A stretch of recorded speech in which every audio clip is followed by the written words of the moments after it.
Good day, everybody, welcome to today's video. I'm going to give you my first thoughts on the JD Squared Model 32 bender. I went with the hydraulic version with an air over hydraulic power pack. And I have a 1-inch die and 1.5-inch die. And I'm going to give you my first thoughts and experiences. Of course, the first setting it up, building it, and actually using it for the first time. Does take some time to get used to, so I always like to bend a piece of test metal to work out all the little quirks in that. Now, one of the things that people are going to ask about my stand is why I got such a large ledge on there instead of centering it. I did that because when I'm changing out the parts, I could just easily set the pins on top there.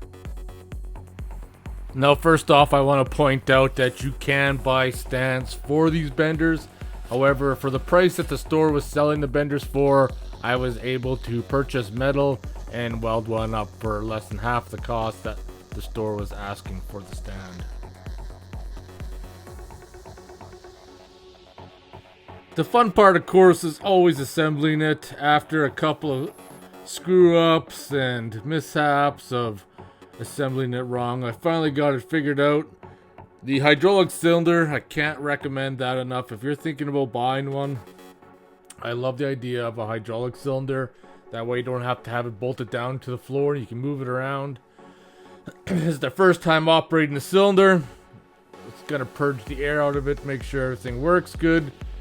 Now I'm going to point out at first, everything is tight. As you can see, I'm fighting trying to get that little pin out because everything's brand new, nothing's worn in.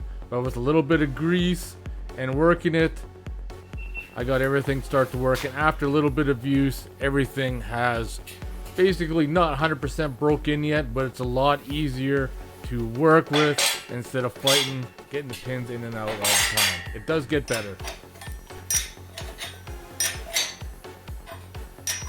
Now that I got the bolt tightened up, the first thing I want to do, of course, to try this out is just to bend a piece of scrap tube to see how it works.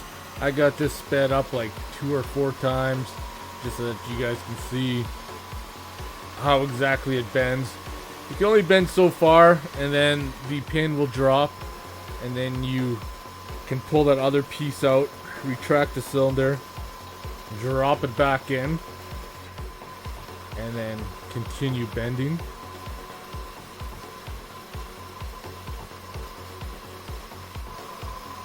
Removing the tube when you're done too is pretty easy. You don't have to struggle with it.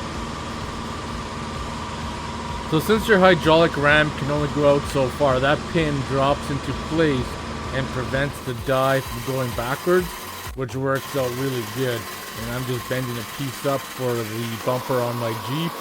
My first time actually bending something for like real. In fast forward, you can kind of see how it works. My thoughts, I really like the bender, so you're going to see a lot of it in the future. So if you guys have any questions or comments, post them below. And I want to thank you guys for watching this quick video on my first look and thoughts on this.